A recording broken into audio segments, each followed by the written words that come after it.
Hello friend, नमस्कार. तर आज आपण बनवणार आहोत हक्का नूडल्स. त्यासाठी 2 पॅकेटचे नूडल्स घेतलेले आहेत. तिथे सॉस वगैरे टाकून काढून घेतले होते.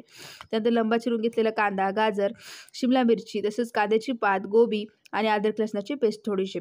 तर तुम्ही इथे बघू शकता मी नूडल्स पावडर घेतलेला आहे, soya sauce, green chilli sauce, tomato sauce आणि चिली फ्लेक्स असं एवढं सगळं घेतलेलं आहे.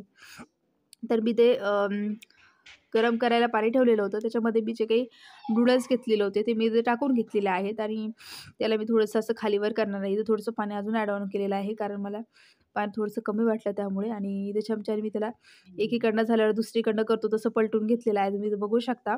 त्यानंतर आपल्याला झाकून ठेवायचं आहे थोडा वेळ. आणि झालं काय माहिती आहे का, मला नूडल्स खूप आवडतात. तर माझं असं मत होतं मला एकदा घरीच करावात, तुम्हालाही शेअर करता येईल. त्याच्यामुळं मी घरीच केले आणि म्हटलं चला रेसिपी टाकता येईल आपल्याला त्याच्याबद्दल. तर तुम्ही पण नक्की ट्राय करून बघा. खूप छान लागतात घरगुती टाईपचे नूडल्स. आणि तुम्ही ते बघू शकता, मी ते कढई ठेवलेली आहे आणि कढईमध्ये 1 चमचा तेल टाकलेलं आहे. गरम गरम कढई आहे, त्याच्यामध्ये 1 चमचा मी तेल टाकलेलं आहे आणि तेल गरम होईपर्यंत थोडंसं थांबूयात आणि मग आपल्याला एक ॲड करायचं आहे. तर आता तुम्ही बघू शकता मी इथं अद्रक लसणाची पेस्ट टाकून घेणार आहे थोडीशी. तर मी अद्रक लसण टाकून घेतलेलं आहे, तुम्ही बघू शकता. त्याला असं थोडंसं फ्राय होऊ द्यायचं आणि त्यानंतर आपल्याला टाकायचं आहे त्याच्यामध्ये कांदा. तर तुम्ही तर बघितलंच असेल, मी इथं कांदा टाकून घेणार आहे. तर मी इथं कांदा टाकून घेतलेला आहे आणि ते कांदा थोडासा फ्राय होऊ द्यायचा. तोपर्यंत थोडंसं हलवून वगैरे घ्यायचं. कांद्याने काय होतं, छान अशी चव येते. त्याच्यामुळे कांदा आपल्याला याच्यामध्ये इम्पॉर्टंट असतो. कोणत्या पण गोष्टीमध्ये कांदा मला आवडतो, त्यामुळे मग मी टाकतच असते. त्यानंतर इथं मी टाकलेला आहे शिमला मिरची, लंबे लंबे काप करून घेतलेली होती. त्यानंतर लंब चिरून टाकलेले गाजर घेतलेलं होतं मी, तर ते पण टाकून घेतलं आहे मी इथे. मला खूप आवडतात भाज्या. पण म्हणलं चला याच्यामध्ये खाल्ल्या जाणाऱ्या भाज्या, सहसा आपण सगळ्या भाज्या खात नाहीत. एक अर्ध खातो, एक अर्ध नाही खात. त्यामुळे मग इथे सगळ्या थोड्याफार भाज्या खाल्ल्या जाईल एक ॲट अ टाईममध्ये. त्यामुळे मला चला कराव्यात. तर इथं मी गोबी लंबी लंबी अशी बारीक चिरलेली आहे, बघू शकता. त्यानंतर ती टाकून घेतलेली आहे. मस्त असं खीस टाईप दिसते नाही का. त्यानंतर तिला थोडंसं आपल्याला फ्राय होऊ द्यायचं. छान असं आधी हलवून व्यवस्थित घ्यायचं आहे, खालीवर करायचं छान असं. आणि नंतर आपल्या याच्यावर झाकण ठेवायचं आहे वाफेसाठी थोड्या वेळ. ते भाज्या ज्या आहेत थोडंसं त्या स्मूथ होतील यासाठी. आणि थोडंसं मला तेल थोडंसं कमी वाटलं, त्यामुळे थोडंसं तेल ॲड ऑन केलेलं आहे मी ते. अर्धा चमचाच केलेला आहे. त्यानंतर याला थोडंसं होऊ द्यायचं 2-1 मिनटं. तुम्ही बघू शकता आपल्या भाज्या किती छान अशा फ्राय झालेल्या आहेत आणि अशा स्मूथ झाल्या आहेत, म्हणजे शिजल्यासारख्या झालेल्या आहेत. इतकू थोड्याशा माझ्या आळत कच्च्याच ठेवलेल्या आहेत मुद्दामूनच, कारण ते छान लागतात. त्यानंतर इथं टोमॅटो सॉस टाकून घेतलेला आहे मी इथे. तर 2 चमचे टोमॅटो सॉस घेतलेला होता मी इथे आणि 2 चमचे मी ग्रीन चिली सॉस घेतलेला होता. तर तुम्ही इथं बघू शकता. त्यानंतर मी सोया सॉस घेतला होता 2 चमचे.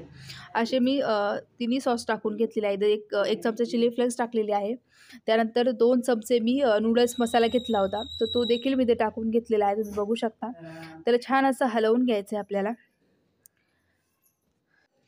तर त्याला असं छान असं हलवून घ्यायचं, तुम्ही बघू शकता. मी इथं व्यवस्थित असं हलवून घेतलेलं आहे ते आणि थोडंसं आपल्याला थांबावं लागेल त्याला होऊस्तर.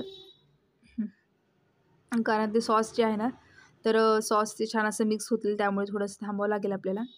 आणि इथे मी मीठ टाकून घेतलेलं आहे, अर्धा चमचा टाकलेला आहे. कारण ना काय होतं, ते नूडल्स असतात ना, नूडल्सची जी पावडर आहे ना, त्याच्यामध्ये ऑलरेडीच थोडंसं मीठ असतं. त्यामुळे मग आणि मेन म्हणजे सॉसेसमध्ये पण असतं ना, त्याच्यामुळे अर्धा चमचा मीठ टाकून घेतलेला आहे. आणि इथं तुम्ही बघू शकता, मी ते चाळणीमध्ये नूडल्स काढून ठेवले होते आणि स्वच्छ असं थंड पाण्यात धुवायचे. त्यानंतर मी तर पाण्याने धुवून घेते, कारण काय होतं ते जर आपण गरम पाण्यातून डायरेक्ट काढले का, तर ते चिपकून जातात. त्याच्यामुळे ना त्याला असं मोकळं करायचं आणि थंड पाण्यानं असं स्वच्छ धुवून घ्यायचं. त्यानंतर म्हणजे ते थंड पाण्यात धुतल्यानंतर ते असे चिकटणार नाहीत, असे वेगवेगळे होतील. त्यामुळे मग मला इथे थोडासा मसाला थोडासा मला इथे ना टोमॅटो सॉस थोडा कमी वाटला, त्याच्यामुळे थोडासा टोमॅटो सॉस मी अजून त्याच्यामध्ये ॲड केला. आणि आता मी इथे नूडल्स टाकणार आहे, जे आपण थंड पाण्याने धुवून घेतलेले आहेत. मला दाखवते मी आता. तर तुम्ही तर बघितलंच असेल, मी एका चाळणीमध्ये नूडल्स काढलेले होते आणि ते मी आता याच्यामध्ये टाकून घेतलेत. त्याला छान असं मिक्स करायचं. काय होतं, मिक्स करायला थोडंसं जड जाते हे नूडल्स, तर आपल्याला जरा वेळ घ्यावा लागेल त्यासाठी आणि व्यवस्थित सगळीकडनं मिक्स करायचं. तुम्ही तर बघू शकता मी कशा पद्धतीने मिक्स करत आहे. तर आणि म्हणजे काय होतं माहिती आहे का, आपण जेव्हा घरी करतो ना, तर घरच्या जे नूडल्स खायची जी मजा असते ना, ती आपल्याला बाहेरून मिळणार नाही. त्यामुळे घरचे नूडल्स नक्की करून बघा. हे मी केलेले आहेत आणि नक्की ट्राय करा. खूप मस्त झाले होते. तुम्ही पण करा आणि मलाही सांगा कमेंटमध्ये कसे झालेत, काय झाले तुमचे नूडल्स आणि खायला देखील या. आणि इथं थोडंसं वाफ द्यायची आहे आपल्याला 5-7 मिनटं आणि छान असे नूडल्स आपले रेडी आहेत. आता मी तुम्हाला दाखवणार आहे, सर्व्ह करणार आहे. नक्की ट्राय करा आणि तुम्हाला दाखवते मी सर्व्ह केलेले नूडल्स माझे कसे झाले होते आणि मी कसे सर्व्ह केले त्याला. तर लाईक करा, शेअर करा, सबस्क्राईब करा आणि तुम्ही बघू शकता माझे नूडल्स किती सुंदर दिसत आहे आणि तुम्ही पण या खायला. चला मग धन्यवाद. नवीन एका रेसिपीमध्ये आपण भेटूयात नंतर. Thank you.